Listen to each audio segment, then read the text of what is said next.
संगम नमामि, जय भीम जय संविधान। आज मैं न्यू दिल्ली की ताल कटोरा स्टेडियम में आज जो समर महासम्मेलन होने जा रहा है और काफी लोग यहाँ पहुंच भी चुके हैं। कुछ लोग तो इस हॉल के अंदर बैठे हुए, कुछ लोग बाहर भी अभी हैं। लेकिन बाहर लोगों से जो इनकी इच्छा क्या है, क्या मतलब उनके मन में क्या चल रहा है, तमाम बहुजन समाज के लगभग मैंने कई लोगों से बात की तो लोगों ने कहा है कि लगभग 26 लाख संगठन बहुजन समाज के रजिस्टर्ड हैं, लेकिन आखिर समर संघ की ही क्यों जरूरत है। तो लोगों से बात करेंगे कि जो समर संघ आखिर क्यों जरूरत है। और तमाम लोगों के देख रहे हैं कि सभी के आगे कार्ड लगा हुआ है, उसमें लिखा है WE। तो मैंने बात की WE का मतलब क्या, तो लोगों ने कहा we the people of India. तो हम हमारे साथ दादाजी खड़े हुए, उनसे पूछेंगे आप कहाँ से आए हैं और आपका नाम क्या है और आखिर समर संघ ही क्यों जरूरत। बहुत बहुत धन्यवाद सर हमसे बात करने के लिए, जुड़ने के लिए। सबसे पहले अपना नाम बताइए और कहाँ से आए हैं आप। मैं नारायण लाल वर्मा रामगंज मंडी कोटा जिले से आया हूँ। और ये जो सब साथी हमारे झालावाड़ MP से जो आए हैं, इनके साथ में समर संघ में जुड़ने के लिए आया हूँ कि इस संघ में जितने भी जो निम्न तबके के जो लोग हैं वो अपना संघ कैसे संचालित कर रहे हैं, ये सारी गतिविधियां जानने के लिए मैं पहली बार ही आया हूँ। आखिर समर संघ ही क्यों जरूरत है। बहुजन समाज में आज लगभग 26 लाख संगठन काम कर रहे हैं, लेकिन मैं देख रहा हूं कई लोगों से बात की तो लोगों ने कहा कि संघ का मतलब समानता, ये संघ ही समर संघ ही क्यों जरूरत है। समर संघ की ये जरूरत है, सब अलग अलग अपने उस संघों में बट गए, इसलिए समाज बहुत नीचे और कमजोर हो गया। इसलिए सारे एक साथ आकर के इस समर संघ में जब जुड़ेंगे तो पूरी बड़ी ताकत मिलेगी निम्न तबके को। अच्छा, ये समर संघ के कॉन्सेप्ट आया कहाँ से, विचारधारा कहाँ से आई। विचारधारा तो ये बहुत पुरानी है सर। महात्मा गौतम और अम्बेडकर जी का जो विचार थे, उनको इन लोगों ने क्या, दूसरे जो लोग थे पढ़े लिखे अच्छे, उनको पीछे धकेल दिया। और धकेलने के कारण जो निम्न तबके के लोग हैं ना, वो जो वहां के वहीं, जैसे जो प्रगति होना चाहिए था ना, वो अभी तक नहीं हुई। तमाम ऐसे संगठन है कि मैंने कई संगठन में जाता हूँ, लगभग पूरे स्टेट में जहां प्रोग्राम होते हैं समाज के लोग, वहां मैं देखता हूं कि एक स्टॉल लगा देते हैं चंदे के नाम पर। तो लोग कहते हैं कि हाँ चंदा नहीं, तो आखिर ये व्यवस्था कैसे चल रही है। ये चंदे के नाम से नहीं चलती। जैसे श्रमदान होता है ना अपना आदमी का, श्रमदान जिसको अपन बोलते हैं, व्यक्ति खुद चल करके आता है, अपने खर्चे से आता है, अपने खर्चा अपना खुद करके अपना यहाँ जो है समय देता है, समय दान जिसको अपन कहते हैं। काफी मैंने लोगों से बात की, लोग कह रहे हैं कि ज्यादातर लोगों ने बताया कि मैं सरकारी कर्मचारी हूँ। क्या ये जो समर संघ है, क्या सरकारी कर्मचारियों का एक संघ है। ये कोई सरकारी कर्मचारियों को नहीं है, पढ़े लिखे जो लोग हैं इनको सबको जागृति, जिनको जैसे मेरे को कोई याद नहीं है ना, मैं भी पढ़ा लिखा हूँ पर ज्यादा जानकारी नहीं है, तो मैं भी कुछ सीखने के लिए आया। तो दादा का सर का कहना है कि जो समर संघ है ये लोगों का संघ है, साथ साथ चलने का संघ है। और काफी लोग हैं, उनसे बात करेंगे कि सर जो क्या आप इनकी विचारधारा सहमत हैं, क्या नहीं सहमत हैं, आपकी अपनी अलग विचारधारा क्या है, कि लोगों की विचारधारा एक जैसी है। सर क्या आप इनकी जो इन्होंने बात बताई उनसे सहमत है क्या आप। जी सर, मैं इनकी हर एक बात सहमत हूँ। और पहली बात तो आप जो ललित दस्तक वाले हो, आपको मैं बहुत बहुत साधुवाद और धन्यवाद देता हूँ। लले का नाम सुन के मेरा हृदय गदगद हो गया। हरदोई जिले से मैं आया हूँ, ललाई सिंह को हरदोई जिले में सबसे पहले मैं लेकर आया हूँ और 12 प्रोग्राम मैंने अपने पैसों से कराए हैं सर। और तो कुछ पेरियार ललाई सिंह यादव, जिसको उत्तर भारत का पेरियार कहा जाता है, माता का नाम मोला देवी, पिता का नाम गज्जू सिंह और कानपुर देहात झिंझक के रहने वाले थे। आप इनके बारे में कुछ, इन्होंने एक चौपाई लिखी थी, क्या वो चौपाई आप सुना देते हमारे दर्शकों को तो अच्छा लगेगा मुझे। 100 में 90 शोषित है, 90 भाग हमारा है। शोषितों ने ललकारा है, धन धरती और राजपाट में 90 भाग हमारा है। हाँ, बड़ी अच्छी बात है। लेकिन पेरियार ललाई सिंह यादव ने कहा था कि विषधर को दूध पिलाया न गया, केचुए सदाई कांटे फंसाए गए और बलवानों का बाल बांका हुआ निर्धन सताए गए। ये पेरियार ललाई सिंह यादव ने कहा था। तो सर ये जो समर संघ है, समर का मतलब क्या है। समर का मतलब है समता मूलक समाज बनाना। और जो मैं जितना जानता हूँ, ये जो समर विचारधारा है, ये हमारे तथागत गौतम बुद्ध से भी विचारधारा है। तथागत गौतम बुद्ध भी 21 वर्ष की उम्र में समण में आए थे, समण बने थे। उसके बाद में उन्होंने दंभिया समण चढ़ाया। तो हम इस विचारधारा को जो स्थानीय से लेकर के विश्व स्तर तक पहुंचाना चाहते हैं, सब एक होना चाहते हैं। यही समर संघ का पैगाम है, संदेश है। सब एक होना चाहते हैं, सभी लोग कह रहे हैं सब एक होना चाहते हैं, जिससे पूछो सब एक होना चाहते हैं, लेकिन आखिर जब सब एक होना चाहते हैं, लेकिन लगातार हमारे लोगों पर जो अत्याचार हो रहा है, हमारे संवैधानिक अधिकारों पर डाका डाला जा रहा है, आखिर ये जो यूनिटी है, ये आखिर बाद यूनिटी कहाँ चली जाती है? हमारे अधिकार क्यों छीने जा रहे हैं? हम अधिकार छीनने का सबसे बड़ा मूल कारण है कि हम लोग जो है एक सूत्र में बंधे हुए नहीं है। हम स्वयं खुद के स्वार्थों में डूबे हुए हैं, इसलिए भी हमारा जो ये संगठन है, इसलिए हम धीरे धीरे जो हमारा शोषण होने का सबसे बड़ा मूल कारण ही यही है। लेकिन 76 वर्ष हो गए हैं भारत को आजाद हुए, आखिर हम कब संगठित होंगे? जब सब खत्म हो जाएगा तब संगठित होंगे। इसका सबसे बड़ा मूल कारण है कि हम लोगों को जितने हम शिक्षित आज हो चुके हैं, इससे कई गुना और हम सबको हर एक जो शिक्षा के क्षेत्र में घुसना पड़ेगा, जानना पड़ेगा, अपने आप को पहचानना पड़ेगा। और हमारी बहुत बड़ी ताकत है, हम एक संगठन वाले लोग हैं, लेकिन क्या है कि हम अभी भी सोए हुए हैं। जिस स्थिति से हमको जगना चाहिए था, उस स्थिति से हम जग नहीं रहे हैं। आज टेक्नोलॉजी का जमाना है और टेक्नोलॉजी के जमाने के हिसाब से हमें भी उस हिसाब से अपने आप को जगाना पड़ेगा। आपने कहा कि पढ़े लिखे लोगों को जागरूक करेंगे, लेकिन डॉक्टर बाबा साहब अम्बेडकर ने कहा था कि मुझे पढ़े लिखे लोगों ने धोखा दिया है। उसका मूल कारण है क्योंकि वास्तव में उन्होंने कहा सही था कि पढ़े लिखे लोगों ने ही मुझे धोखा दिया है। उनको विश्वास था कि ये पढ़े लिखे लोग इस समतामूलक समाज को, इस जो है बहुजन समाज को आगे ले जाने का प्रयास करेंगे। लेकिन जिन लोगों के ऊपर उनको भरोसा था, उन्हीं लोगों ने सबसे ज्यादा इस समाज को बाइकाट करके और अपना स्वयं का स्वार्थ सिद्ध करने में अपना परम हित समझा। क्या पढ़े लिखे लोगों ने डॉक्टर अंबेडकर को धोखा दिया है? तो क्या पढ़े लिखे लोग समाज को गुमराह कर रहे हैं क्या? नहीं, ऐसी बात नहीं है। देश काल परिस्थिति के अनुसार जो बाबा साहब अम्बेडकर ने उस समय कहा था, उस समय और अभी में बहुत अंतर है। पढ़े लिखे लोग भी जो है अब महापुरुषों की विचारधारा को समझ रहे हैं और महापुरुषों की विचारधारा को समझ करके उसको इम्प्लीमेंट करने के लिए ये समर संघ जो है उसी की तर्ज पे काम कर रहा है। और समर संघ जो है ये महापुरुषों की विचारधारा को लेकर के और एक भारत के संविधान, जो भारत के एक सामाजिक न्याय का दस्तावेज है, उसकी रक्षा करने के लिए ये समर संघ जो स्थापना हुई है। और इसमें हमें आशा है कि इतने जो सारे संगठन बने हुए हैं वो समर संघ के तहत जो है अब वो सारे एक होंगे और भारत के संविधान की रक्षा होगी, जो एक सामाजिक न्याय का दस्तावेज है, महापुरुषों के विचारधारा की का मोमेंट है, वो उसमें हमें जरूर सफलता मिलेगी, ऐसा मेरा विश्वास है। डॉक्टर बाबा साहब अम्बेडकर ने एक बात और कही थी, पे बैक टू सोसाइटी।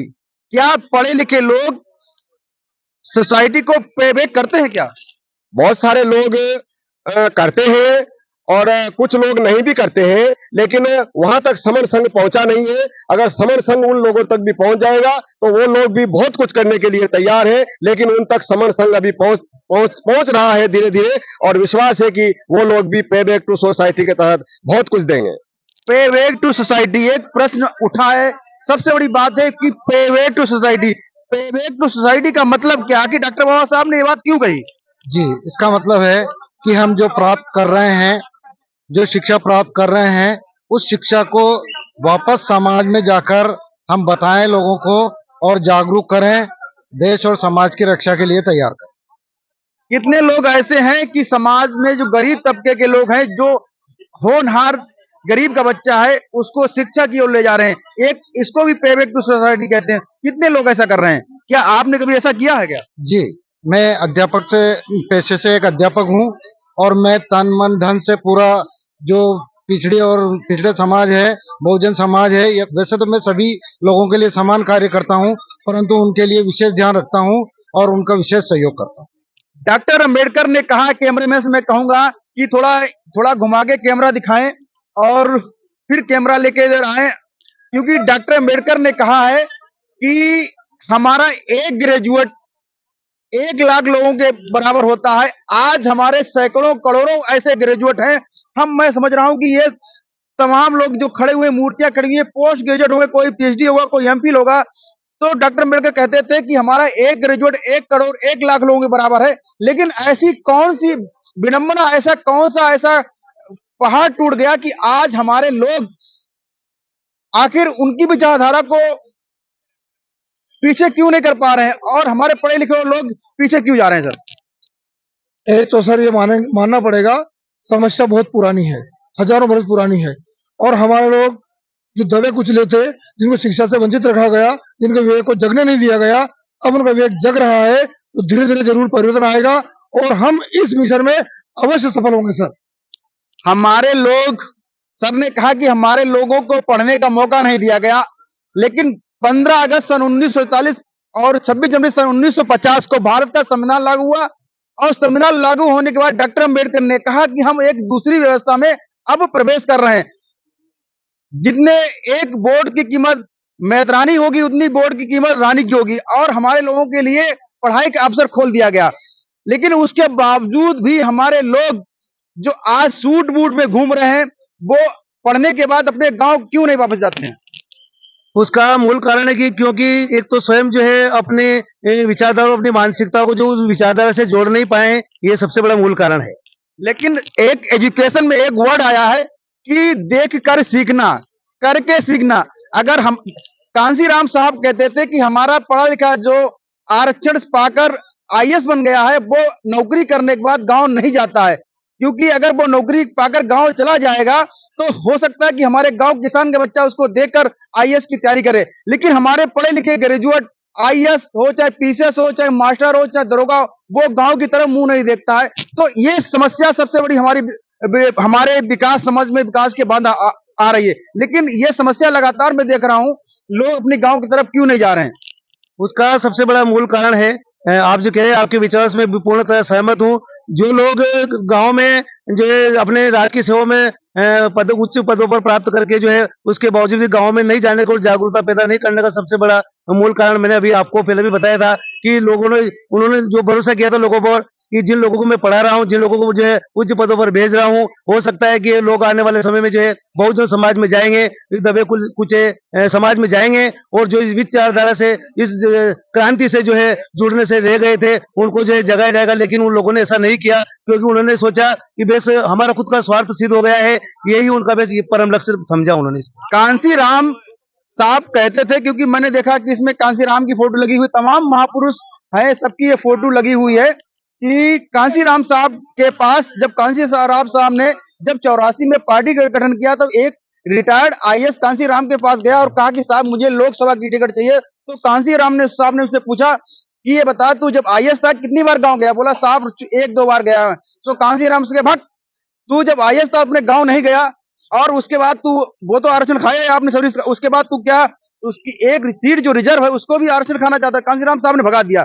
लेकिन आज मैं देख रहा हूं कि तमाम हमारे ऐसे लोग हैं, चाहे आप डीजीपी ब्रजलाल को देख लीजिए, एक उदाहरण के तौर पे मैंने बताया, तमाम ऐसे लोग हैं, क्योंकि बहुजन मीडिया ही, सोशल मीडिया असली बहुजन मीडिया है। क्योंकि हमें जो आजादी मिली, जब मैं बोल रहा हूँ, आर्टिकल 19(1) के तहत मैं बोल रहा हूँ और मैं अपनी बात को बहुत बेबाकी रखता हूँ। तो आखिर जो पढ़े लिखे लोग नौकरी करने के बाद एक बार आरक्षण लेकर बार बार उस आरक्षण का दुरुपयोग कर रहे हैं, आरक्षण का भोग कर रहे हैं, ये समस्या कब खत्म होगी?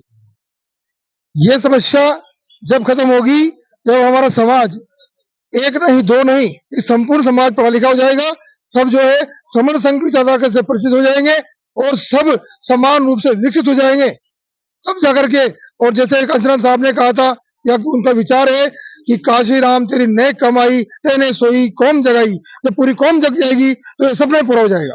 पूरी कौम जग जाएगी, सपने पूरे हो जाएंगे। मैं कैमरामैन से कहूंगा कि थोड़ा एक बार फिर से दिखाएं, क्योंकि मैं लगातार इनसे लोगों से बात कर रहा हूं और मेरे प्रश्नों का उत्तर बड़ा अच्छी तरीके से दे रहा हूं। मुझे लग रहा है कि ये मूर्तियां खड़ी हुई हैं, मुझे लग रहा है कि हकीकत में ये लोग समाज में काम कर रहे होंगे, तो हमारा समाज जग जाएगा। कांसीराम तेरी नेक कमाई और तूने सोती हुई कौम जगाई।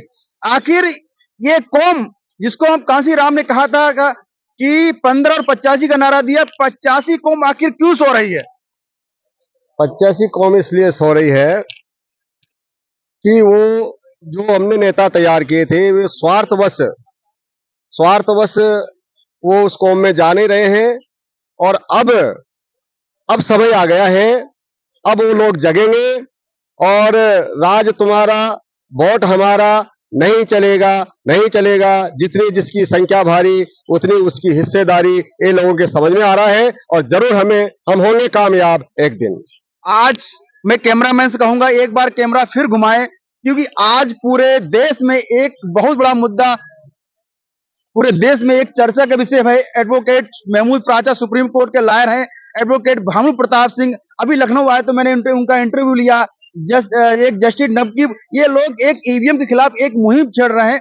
तो मैंने उसमें जो पोस्टर देखे उसमें लिखा हुआ ईवीएम हटाओ देश बचाओ। तो ईवीएम से आखिर देश को क्या नुकसान हो रहा है? तो सर बताएंगे ईवीएम से देश को नुकसान क्या हो रहा है? ईवीएम से देखिए धांधली तो हो ही रही है।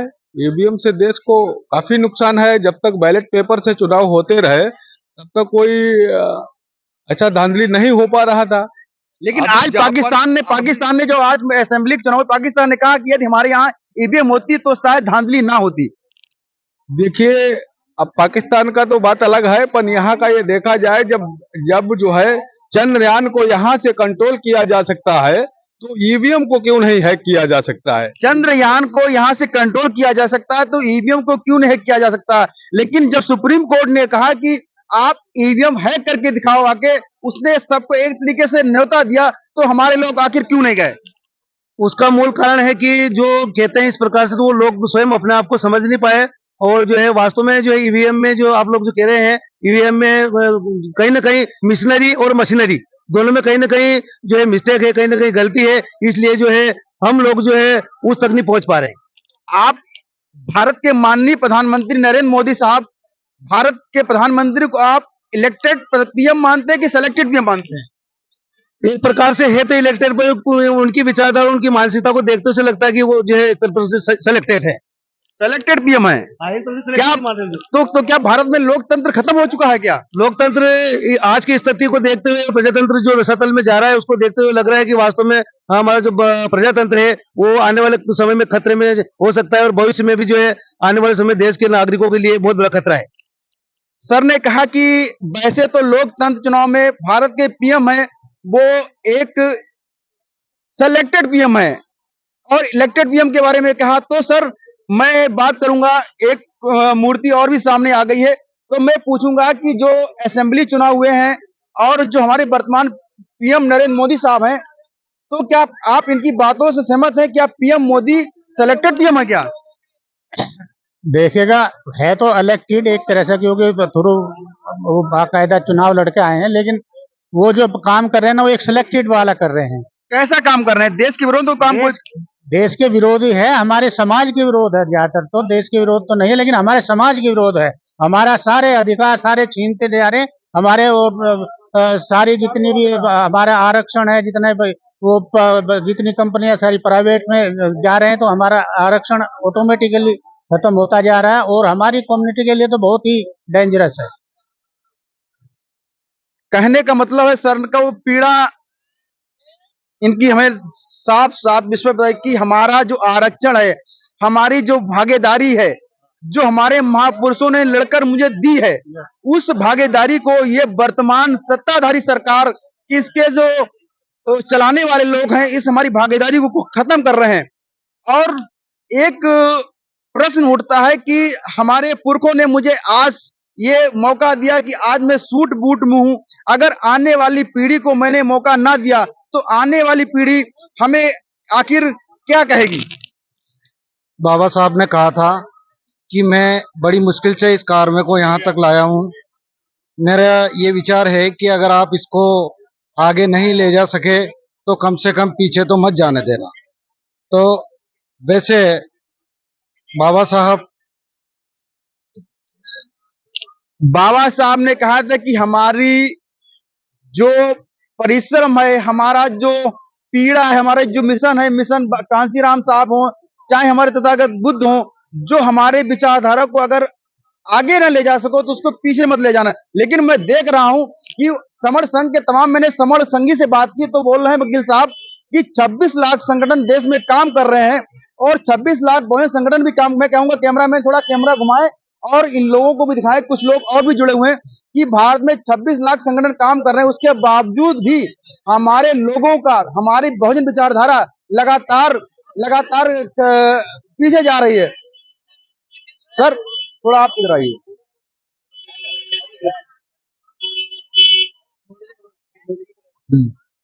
तो आखिर हमारी जो विचारधारा पीछे की ओर क्यों जा रही है? सर, हमारी जो विचारधारा है, जो हमारे लोग हैं, एक उपयुक्त समय का इंतजार कर रहे हैं। जिस तरह समय आंधी तूफान का समय होता है, तो उस समय का इंतजार कर रहे हैं।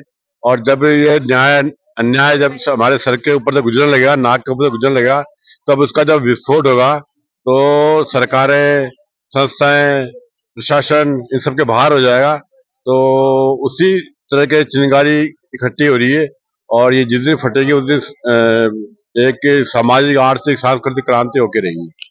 सर ने कहा है कि जब पानी सर से ऊपर उठ जाएगा तब एक सामाजिक क्रांति होगी, और ये तमाम ये शासन प्रशासन ये इसको संभाला नहीं जाए। लेकिन ये सर ने जो बात कही है तो लॉ एंड ऑर्डर का मामला है। आखिर आप कैसा विस्फोट चेक करना चाहते हैं देश में? मैं कन्हैयालाल मेघवाल और बूंदी राजस्थान से हूँ। जैसा कि भाई ब्रजेश जी को काला कोटा वालों ने बताया कि एक विस्फोट होगा, इसमें विस्फोट होने में हमारे जो लोग सामाजिक लोग हैं, और जैसा कि आपने बताया कि बहुत सारे संगठन हमारे बने हुए, ये जितने भी संगठन हैं, ये सारे संगठन मिलकर जिस रोज एक हो जाएंगे और हम सारे बहुजन लोग एकता के सूत्र में बन जाएंगे, उस दिन निश्चित रूप से ये भारत बौद्धमय भारत होगा, और जैसा भाई ने कहा वैसा विस्फोटक होगा। आपने एक बहुत गंभीर बात कही कि जब सारे संगठन एक हो जाएंगे। आज जो मैं देख रहा हूँ एक अंतरराष्ट्रीय सम्मेलन होने जा रहा है समर संघ का, तो कितने संगठन आपके साथ विलय करने आए हैं? जैसा कि आप सभी लोग देख रहे हैं, इसमें पूरे भारत और भारत के अलावा भी बहुत सारे शरमन संघ यहाँ आए हैं, और इस तरह के आयोजन जब बार बार होंगे तो निश्चित रूप से सारे सब लोग एक होंगे, और ये भारत बुद्धमय भारत होगा, और बाबा साहब के सपनों का भारत होगा। साथियों, आप देख रहे हैं यूट्यूब चैनल ललित 24। मैं मोहनलाल, और काफी लोगों से बात की, इन्हों सबकी विचारधारा एक ही, सभी बहुजन समाज के लोग एकजुट हों और एक मंच पे आए और देश और समाज को कैसे ले जा सकते हैं। मैं मोहनलाल, आप देख रहे हैं यूट्यूब चैनल ललित 24।